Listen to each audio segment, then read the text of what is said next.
नमस्कार दोस्तों, मैं प्रशांत कौशिक संवाद इंडेक्स मंच पर आप सभी हार्दिक स्वागत करता हूं, हार्दिक अभिनंदन करता हूं। संवाद इंडेक्स मंच पर आज की चर्चा शुरू करने से पहले हम आप सभी से आग्रह करते हैं कि अगर आपने संवाद इंडेक्स चैनल अभी तक सब्सक्राइब नहीं किया है तो कृपया सब्सक्राइब कर दें, साथ ही बेल आइकन जोड़ दबाएं जिससे संवाद इंडिया की अपडेट आपको समय से मिलती रहे। संवाद इंडिया की आज की चर्चा में हम बात करेंगे महाराष्ट्र की राजनीतिक घटनाक्रम के ऊपर। जिस तरह से पिछले 10-12 दिन से महाराष्ट्र की राजनीति में अस्थिरता का बवंडर मचा हुआ था, वह कल उद्धव ठाकरे के द्वारा इस्तीफा देने के बाद एक दिशा में जाता हुआ दिखाई दे रहा है। पिछले 10 दिन से शिवसेना के बागी विधायक पहले गुजरात के अंदर सूरत में ठहरे हुए थे जाकर, उसके बाद वह गुवाहाटी के 5 सितारा होटल में उन्होंने अपना स्टे किया और उसके पश्चात कल वह गोवा लौट कर आए और जहाँ जहाँ वह गए हैं वो तीनों भाजपा शासित राज्य रहे हैं। और आज जैसे खबरें आ रही हैं वह मुंबई लौटेंगे और नई सरकार गठन हो जाता है, जब तक वह उनके भाजपा विधायकों के साथ ही रहेंगे। 12 दिन से महाराष्ट्र की राजनीति में एक गतिरोध सा बन गया था।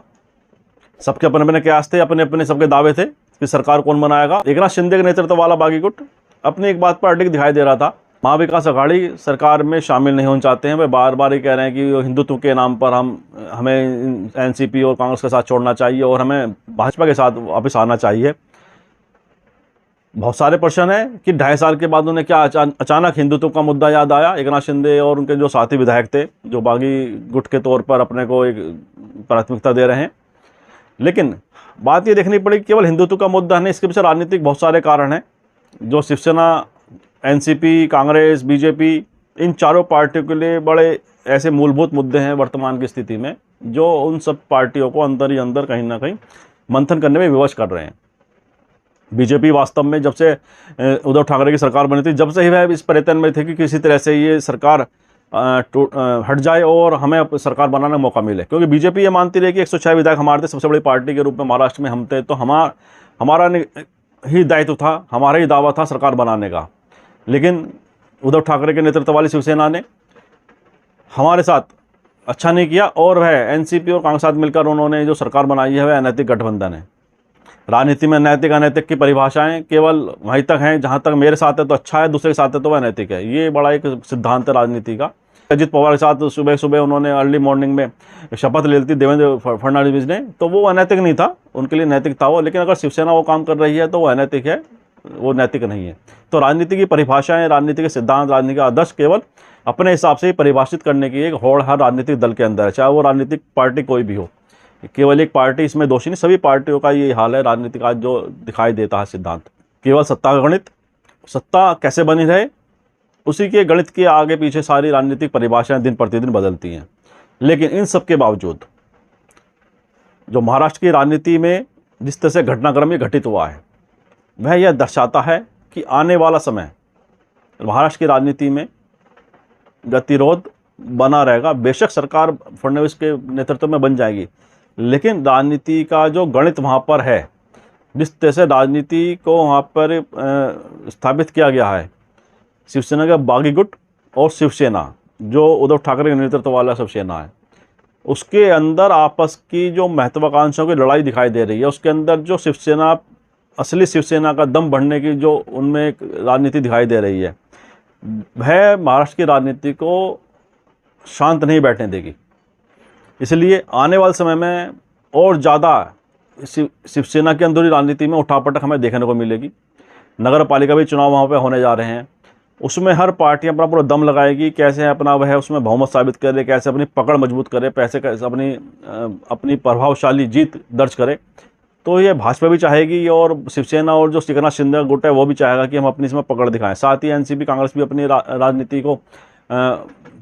पकड़ साबित करने के लिए पूरा दमखम लगाएंगी। तो आने वाले समय महाराष्ट्र की राजनीति में बड़े दिलचस्प नज़ारे पेश करेगा, इसमें कोई दो राय नहीं है। लेकिन बात करते हैं उद्धव ठाकरे की राजनीति की। उद्धव ठाकरे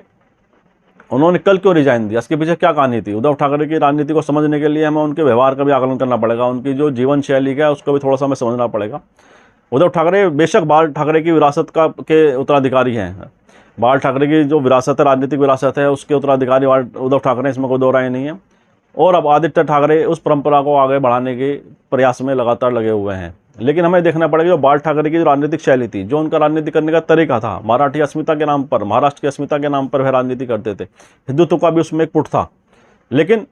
मुख्य जो उनका राजनीति का जो मुख्य जो विषय रहा है मराठी अस्मिता को लेकर रहा है, इसलिए उत्तर भारत के साथ महाराष्ट्र उनकी बाल ठाकरे शिवसेना के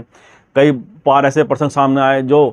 उसके पक्ष और विपक्ष में बहुत लोग खड़े हो गए। तो इसमें हमें ये देखना पड़ेगा कि उद्धव ठाकरे की जो राजनीतिक शैली है, क्योंकि उद्धव ठाकरे जो व्यवहार है वो अग्रेसिव राजनीति वाला व्यवहार नहीं है उनका, वह सौम्य शालीन व्यक्ति दिखाई देते हैं, क्योंकि कहा जाता है कि अच्छे फोटोग्राफर हैं वो। एक संवेदनशील व्यक्ति के तौर पर उद्धव ठाकरे हमें दिखाई देते हैं। तो उनके अंदर वह एग्रेशन, वह आक्रामक अंदाज वाली राजनीति हमें दिखाई नहीं देती है, जिसका आलोचना शिवसेना की राजनीति को समझने वाले, उसे मानने वाले कहते हैं कि उद्धव ठाकरे के अंदर वह बाल ठाकरे वाला पुट नहीं है, क्योंकि वो जानते हैं उद्धव ठाकरे एक सौम्य शालीन व्यक्तित्व वाले राजनेता हैं। लेकिन साथ में सरकार बेशक उन्होंने कल डिजाइन कर दिया, लेकिन उद्धव ठाकरे की जो सरकार 2.5 साल की रही है उसमें उद्धव ठाकरे की प्रशंसा में, उनके पक्ष में जो पक्ष के लोग थे वो तो थे ही, साथ में जो विरोधी पक्ष के जो उनके आलोचक थे वो भी ये कहते हैं कि मानते हैं कि उद्धव ठाकरे ने 2.5 साल में अच्छा काम किया। वह एक अच्छे प्रशासक के तौर पर जाने जाएंगे महाराष्ट्र की राजनीति में। कोविड काल के दौरान पूरे देश में जिस तरह से हाहाकार मचा हुआ था, महाराष्ट्र तो मुंबई तो सबसे बड़ा एक, उसमें काफ़ी बड़े सारे केस निकल के आ रहे थे। उसके पश्चात कोविड काल में जिस तरह से उद्धव ठाकरे ने कार्य किया, प्रशासन को संभाला, वह वास्तव में काबिल तारीफ है और उसी इस कार्य को लेकर उद्धव ठाकरे की प्रशंसा हर कोई करता है। साथ में ही बताया जाता है एग्रीकल्चर और इंडस्ट्री के क्षेत्र में भी उद्धव ठाकरे ने बहुत अच्छे काम किए हैं महाराष्ट्र के लिए। तो यह दर्शाता है कि वह एक अच्छे प्रशासक तो हैं। हाँ, ये हो सकता है कि आक्रामक राजनीति में करने में वह कहीं ना कहीं पीछे रह गए हैं, जिसका शिवसेना के जो बागी गुट हैं जिस बात को बोल रहे हैं कि हिंदुत्व की राजनीति, हिंदुत्व के नाम पर बीजेपी और शिवसेना एक नेचुरल अलायंस के तौर पर जाने जाते रहे हैं जिस तरह से उनकी राजनीति रही है। लेकिन जहाँ तक अनैतिक गठबंधन की बात है तो महाराष्ट्र में शिवसेना और भाजपा गठबंधन तय सालों से रहा है। उसमें हमें एक बात देखनी पड़ेगी, शिवसेना मराठी अस्मिता के नाम पर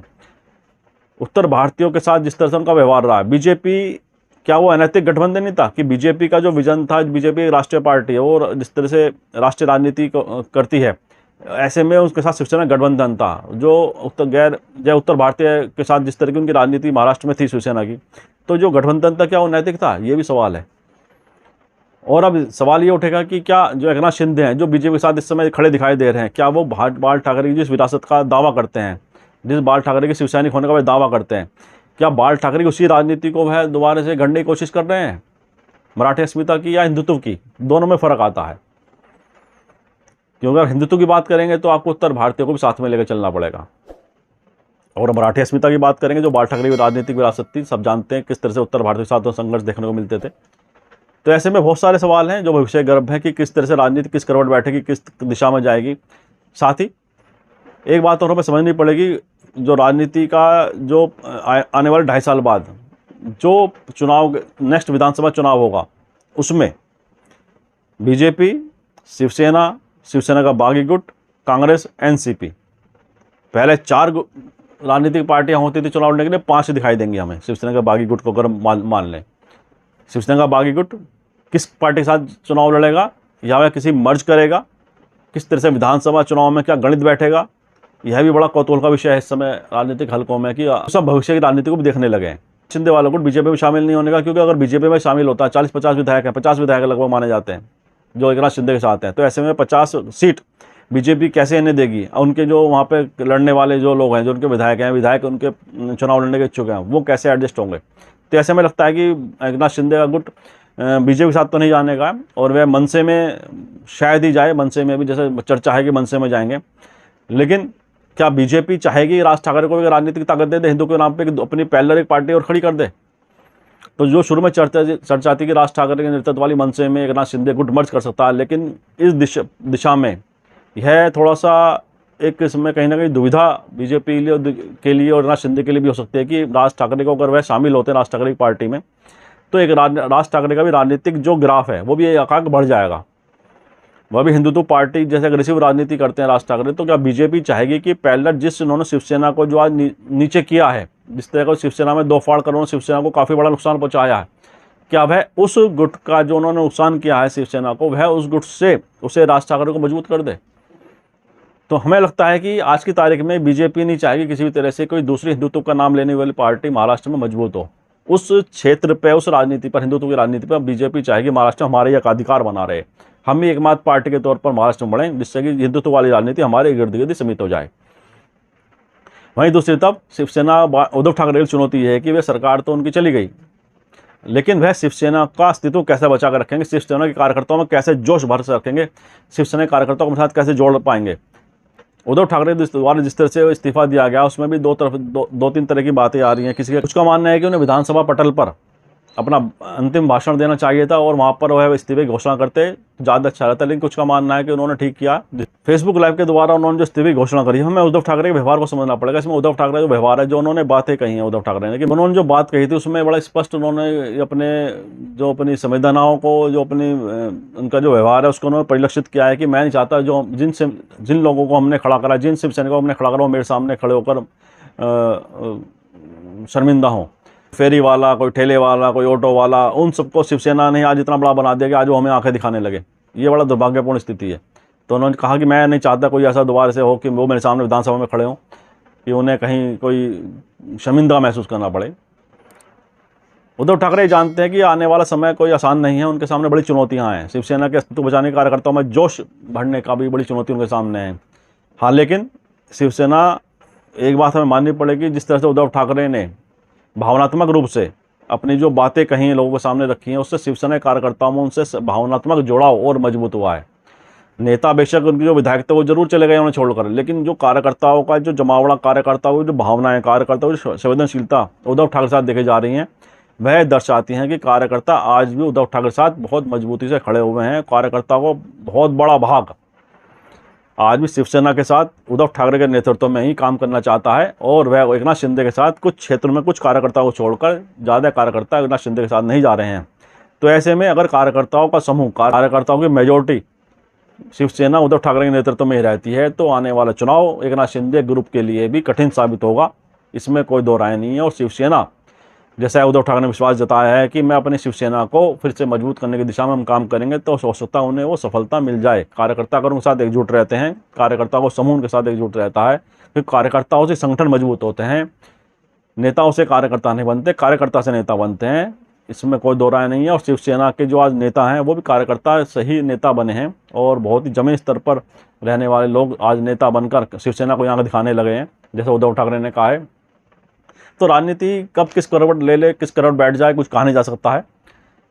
आने वाला समय महाराष्ट्र की राजनीति में बहुत उथल पुथल वाला साबित भी हो सकता है आने वाले समय में। तो राजनीतिक स्थिरता की बात, जैसा कहा जा रहा है कि हो सकता है राजनीतिक स्थिरता है, लेकिन हमें लगता है राजनीतिक स्थिरता जो अस्थिरता ही महाराष्ट्र की राजनीति में आने वाले 2.5 साल में भी हमें देखने को मिलेगी, क्योंकि जिस तरह से दावे राजनीति में, महाराष्ट्र की राजनीति में सबके अपने अपने दावे हैं, उससे सरकार तो हो सकता है 2.5 साल चल जाए, लेकिन राजनीतिक जमीन को पकड़ बनाने के लिए, राजनीतिक जमीन को तलाशने के लिए निश्चित रूप से जमीन पर भी हमें संघर्ष देखने को मिल सकता है शिवसेना कार्यकर्ताओं के बीच में। साथ ही दूसरा पहलू में एनसीपी और कांग्रेस का भी समझना पड़ेगा कि एनसीपी कांग्रेस की जो राजनीति है महाराष्ट्र के अंदर, वह भी, क्योंकि बहुत साल तक कांग्रेस की सत्ता रही है महाराष्ट्र के अंदर, एनसीपी के साथ उन्होंने सरकार भी चलाई है, तो वो भी नहीं चाहेंगे जो 2.5 साल में उन्होंने जो कार्य किया उसका फ़ायदा राजनीतिक तौर पर वहाँ पर लेना चाहेंगे। शरद पवार के बारे में सभी जानते हैं कि वे मजबूत नेता हैं और महाराष्ट्र की राजनीति में उनकी पकड़ बहुत मजबूत है। तो वह जो 2.5 साल में उन्होंने अपने कार्य योजनाएं जो वहाँ पे की हैं, अपने कार्यकर्ताओं में उन्होंने जो इस कार्य के द्वारा विश्वास पैदा किया है, वह चाहेंगे कि आने वाले समय में राजनीतिक रूप से कांग्रेस और एनसीपी अपनी ज़मीन को और मजबूत कर लें। आने वाले जो चुनाव है वह एनसीपी कांग्रेस मिलकर लड़ें, या शिवसेना की भी उसमें उद्धव ठाकरे की कोई भूमिका होगी उनके गठबंधन में, या गठबंधन ये कुछ टाइम बाद बिखर जाएगा, महाराष्ट्र की राजनीति को नई दिशा देगा। और एकनाथ शिंदे का जो गुट है वह स्वतंत्र रूप से बना रहता है या किसी पार्टी में मर्ज करेगा, बीजेपी के साथ उनकी जो व्यवहार है वो कितना कामयाब होगा, किस तरह से वह राजनीति में आगे बढ़ेगा महाराष्ट्र की राजनीति में, तो ये सब चीज़, बहुत सारे ऐसे अंदेशे हैं जिनका अभी तो किसी तरह से संभावना सब अपने अपने हिसाब से व्यक्त कर सकते हैं, लेकिन वह किस करवट बैठेगी वह तो भविष्य के गर्भ में ही है। और इसके परिणाम किस तरह से निकलेंगे, ये लोगों में क्या मैसेज जा रहा है, कार्यकर्ताओं में किस तरह का मैसेज है, वह किस तरह से उस चीज़ को परिभाषित करते हैं, किस तरह से आत्मसात करते हैं, यह तो सब भविष्य के गर्भ में है। इसलिए अभी केवल अनुमान ही लगाया जा सकता है कि महाराष्ट्र की राजनीति कौन पक्ष हावी है, कौन पक्ष हावी नहीं है। हाँ, वर्तमान में देवेंद्र फडणवीस का सपना पूरा हो गया सरकार बनाने का, जो वह चाहते थे। अब उसके लिए जो भी महाशक्ति के द्वारा रोल प्ले किए गए हैं, किस तरह से महाशक्ति ने इसमें रोल अदा किया है, जैसे एकनाथ शिंदे महाशक्ति का जो उन्होंने जिक्र किया था, तो उस महाशक्ति सभी जानते हैं कौन महाशक्ति है, वो किस तरह से सब व्यवस्थाएं बनाएगी, होटलों में रहने की, रिजॉर्ट में रहने की, रिजॉर्ट संस्कृति जिस तरह से महाराष्ट्र में कामयाब हुई है, तो उस महाशक्ति ने जो उसमें अपनी एनर्जी लगाई है, जो इन्वेस्ट किया है, जो भी जिस तरह से जो भी स्रोत इसमें संसाधन जुटाए गए हैं, लगाए गए हैं, तो वह भी कहीं ना कहीं उसका उपयोग अपने राजनीति के लिए करना चाहेंगे। किस तरह से वह इसे भुनाती हैं, किस तरह से इसमें, क्योंकि आने वाला 2 साल बाद ही लोकसभा चुनाव है, तो वो भी बड़ी चुनौती है। अगर महाराष्ट्र के लोगों में उद्धव सरकार के गिराने की नाराज़गी बनी रही और यह नाराज़गी बरकरार रही, तो निश्चित रूप से भाजपा के लिए आने वाला लोकसभा चुनाव तो एक कठिन चुनौती साबित होगा, इसमें कोई दो राय नहीं है। तो यह देखना बड़ा दिलचस्प रहेगा कि महाराष्ट्र की राजनीति में शिवसेना सैनिकों की नाराज़गी और लोगों में नाराज़गी कितनी बरकरार किस समय तक रहती है, कितनी प्रभावी रहती है, इस पर भी राजनीति बहुत हद तक निर्भर करती है। लोगों का मानना यह है कि जो उद्धव ठाकरे की राजनीतिक शैली है वह बेसिकली शिवसेना की ओरिजिनली जो राजनीति है, जो उनमें आक्रामकता, सड़क पर संघर्ष करने वाला पुट है, सड़क पर आक्रामकता वाला पुट है, उसमें वह भारी कमी है। इसमें कोई दो राय नहीं है कि उद्धव ठाकरे की राजनीतिक शैली एक सौम्य शालीन हमें प्रतीत होती है। वह उस परंपरा को बाल ठाकरे की राजनीतिक परंपरा के तो उत्तराधिकारी हैं, लेकिन उस राजनीतिक शैली के उत्तराधिकारी हमें पूरी तरह से दिखाई नहीं देते हैं। जिस तरह से बाला साहब ठाकरे ने राजनीति को, शिवसेना को सड़क की आक्रामक राजनीति का पर्याय बना दिया था, जिस तरह से वह शिवसैनिक उनके सड़कों पर संघर्ष करते नजर आते थे, वह उद्धव ठाकरे वाली शिवसेना के शिवसैनिक उस तरह से सड़कों पर नहीं उतरते हैं, वह नहीं दिखाई देते हैं। इसके पीछे से उनका स्वभाव है, उद्धव ठाकरे का जो स्वभाव है वह सौम्य शालीन प्रतीत होता है, वह उस तरह के राजनेता नहीं है। यह भी हो सकता है कि बाल ठाकरे ने शिवसेना का स्थापना का सूत्रपात किया था, उस समय है अगर वो इस तरह की राजनीति नहीं करते, आक्रामक राजनीति नहीं करते, तो आज शिवसेना का आज ये जो राजनीति में उन्होंने प्राप्त किया शायद नहीं हो पाता। उद्धव ठाकरे ने वो विरासत में पाया है, आदित्य ठाकरे ने वो विरासत में पाया है, तो इसलिए उनके स्वभाव में वो लचीलापन है, वो मक्ता नहीं है जो बाल ठाकरे की राजनीति में हमें दिखाई देती थी। लेकिन इसके साथ एक चीज़ और हमें देखनी पड़ेगी कि उद्धव ठाकरे ने जो गठबंधन बनाया था महाविकास अघाड़ी के नाम से एनसीपी और कांग्रेस के साथ में, उसमें उन्होंने शिवसेना की राजनीति में बहुत ही ऐतिहासिक बदलाव उस गठबंधन के द्वारा हुआ। क्योंकि शिवसेना की जो राजनीति थी मराठी अस्मिता की, हिंदुत्व के नाम की, वह एनसीपी कांग्रेस की मध्यम मार्ग की राजनीति के साथ वैचारिक मतभेद दिखाई देता था। लेकिन अगर राजनीतिक दृष्टिकोण से देखें, महाराष्ट्र के हितों के दृष्टिकोण से देखें, तो ये एक अच्छा समन्वय था, क्योंकि आक्रामकता किसी भी तरह से अच्छी नहीं की जा सकती है। मध्यम मार्गी राजनीति, मध्यम मार्गी विचारधारा सबको साथ लेकर चलने का एक बड़ा माध्यम बनती है। तो ऐसे में शिवसेना के अंदर जो आमूलचूल बदलाव हुए थे, जो उनकी विचारधारा में आमूलचूल बदलाव दिखाई देता था, मध्यम मार्गी राजनीति का गठजोड़ जो दिखाई देता था, वो बेसिकली वैचारिक मतभेद तो थे, वैचारिक दृष्टिकोण कहीं भी आपस में नहीं मिलता था, लेकिन उसके बाद उन्होंने एक मध्यम मार्गी रास्ता अपनाया महाराष्ट्र में सरकार चलाने के लिए, और उसके परिणाम भी अच्छे परिणाम दिखाई दिए कि जिस तरह से कोरोना में एक कुशल प्रशासक के तौर पर उद्धव ठाकरे उभर कर आए, जिस तरह से इंडस्ट्री के क्षेत्र में और एग्रीकल्चर के क्षेत्र में एक उन्होंने बहुत बड़ी कामयाबी हासिल करी, अच्छे काम किए जिसकी लोग तारीफ करते हैं। तो निश्चित रूप से यह एक अच्छा उनका एक कार्य रहा है, जिसमें कोई दो राय नहीं है। अब इसमें देखना है कि एकनाथ शिंदे जिस बाल साहब ठाकरे की विरासत की बात कर रहे हैं, जिस उद्दितों की बात कर रहे हैं, क्या बीजेपी के साथ रहते हुए उसी आक्रामक अंदाज में सड़कों पर दिखाई देंगे? क्या बीजेपी चाहेगी कि एकनाथ शिंदे बाला साहब ठाकरे वाला रूप, जो राजनीति का रूप अख्तियार करें सरकार में रहने के बावजूद भी? बहुत सारे प्रश्न हैं, बहुत सारे सवाल हैं, बहुत सारे लोगों के अपने अपने इसमें मत भिन्नता हैं कि क्या होगा, कैसे होगा, ये सब भविष्य ही बताएगा। इन्हीं शब्दों के साथ आज की चर्चा को हम विराम देते हैं और आप सभी से आग्रह करते हैं कि संवाद इंडिया चैनल की इस वीडियो को आप सभी लाइक करें, शेयर करें, कमेंट करें, साथ ही सब्सक्राइब, साथ बेल आइकन जरूर दबाएं, जिससे संवाद इंडिया के अपडेट आपको समय से मिलते रहें। बहुत बहुत धन्यवाद, बहुत बहुत अभिवादन।